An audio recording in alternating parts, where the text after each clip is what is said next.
Ano nangyayari? Alam na kasi ng buong bayan ang lahat na nangyari. Ako na nagsabi sa kanila.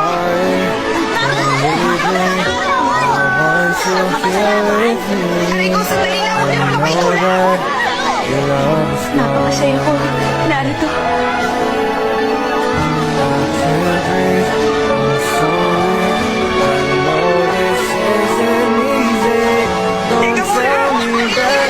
Oh, Sakura!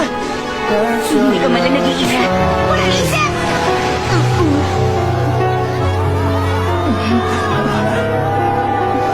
Don't tell me that your love is gone, that your love is gone. Salamat. Ang galing ng ginawa mo, Naruto! Oo nga, masasabing malaki ka naman talaga. I'm sorry. Hindi ko akalaing magagawa mo yun kahit mag-isa ka. I want you here. Pakiramdam ko parang gusto ko na siya. Napakangako ni Naruto, ipapasa talaga siya. Yan ang klase ko si Naruto. Talaga nga, malaki na agad niya sa akin. I'm Tumahimik ka, Mark. Ipapakita ko sa'yo, hindi totoo yan. Tara, saliro ka! Umalis na rin tayo! Don't tell me that your love Gusto ko rito. Pero, Tama na yan. that your love is Anong masasabi niya sa kanya? Ang galing ni Naruto, di ba? that your Noong una, masama ang tingin sa kanya ng lahat. Pasaway kasi ang tingin sa kanya. Kasama na ako ron. Takot tayo sa nakatadhana sa kanya. Kaya nilayuan natin siya. Maski ako, nag-iisa ako sa mga hadlang niya. Hindi dapat maging isang ninja ang pasaway na batang yun. Ano ba kasing iniisip ng ingat ng Hokage? Ayon sa nabalitaan ko, natalo ng pangkat ni Kakashi yung terorista. At kasali raw dun yung batang nagtataglay ng QB. Hindi totoo yan. Hindi ako naniniwala sa balitang yan. Siguradong kagagawan lang yun ni Kakashi. Pero ayon naman sa nabalitaan ko, nakabasa din naman daw ang batang yon sa Genin exam. Totoo ba yan? Hindi ko akalaing magaling pala siya. Sana lang hindi magwala yung QB na nasa katawan niya.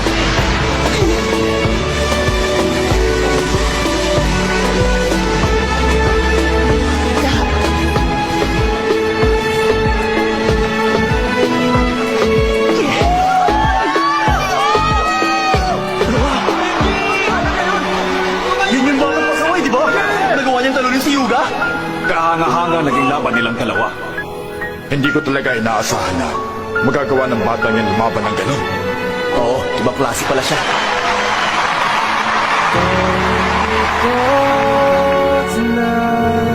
Kahit ganun, kahit minsan hindi siya sumuko sa kahit anong laban, naging tapat siya sa pagiging isang ninja. At kahit medyo tumagal, dumating din ang panahong nagawa rin natin siyang tanggapin. fall in love.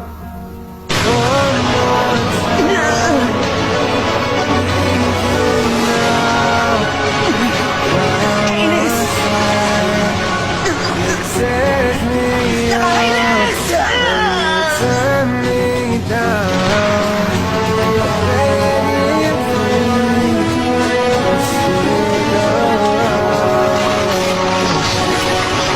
Balita ko pinrotektahan na ang bayan laban sa tuluyang pagkapahama. Sino tinutukoy mo? Si Uzumaki Naruto. Kilala mo yon, di ba?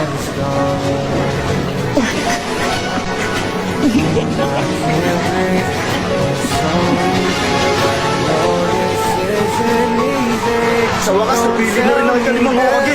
Makakahinga na tayo ng maluwag. Salamat kay Master Jiraiya at kay Naruto! Totoo bang nakipaglaban din siya kay Orochimaru? Don't tell me that your love is gone, that your love is gone. Sabi nila hindi na raw nakakabalik si Sasuke.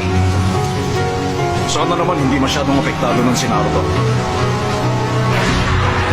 Alam niyo ba, isang grupo nagngangalang Akatsuki ang humahabol sa Jinchuriki. Ibig sabihin, pati si Naruto, hinahabol din nila. Sana walang mangyari sa kanya. Naniniwala akong babantayan siya ni Master Jiraiya. Balita ko, niligtas si Naruto ang Kazekage mula sa grupong Akatsuki. I'm sorry. Mas masaya sana kung magbubunga ito ng pagkakapatid ng sulat mo, ano ha? Don't tell me that your love is gone, that your love is gone.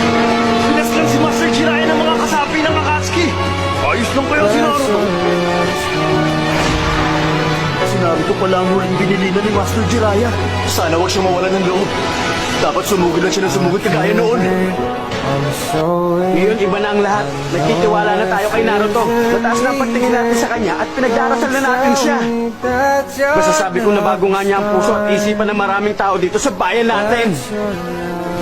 Nangyari yan dahil ginawa niya ang lahat.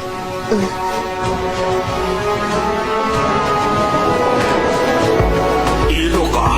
Ano po yun, Master Hokage? Sumasang-ayon ako sa'yo. Pero kung tutuusin naman talaga, napakalaki ng pagkakatulad yung dalawa. Lumaki siya ng walang tamang paggabay ng magulang dahil doon kaya iniwasan siya ng mga taong bayan. Kaya naman, para makatawag siya ng atensyon, nagdesisyon siyang isangkot ang sarili niya sa mga gulo. Sa kahit na anumang paraan, ginusto niya talagang patunayan sa lahat kung ano ba ang kahalagahan niya.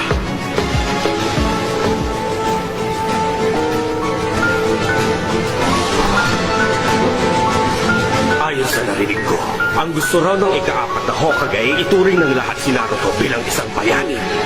Yun na talaga ang gusto niya mangyari, kahit sa simula pa lang gano'n na.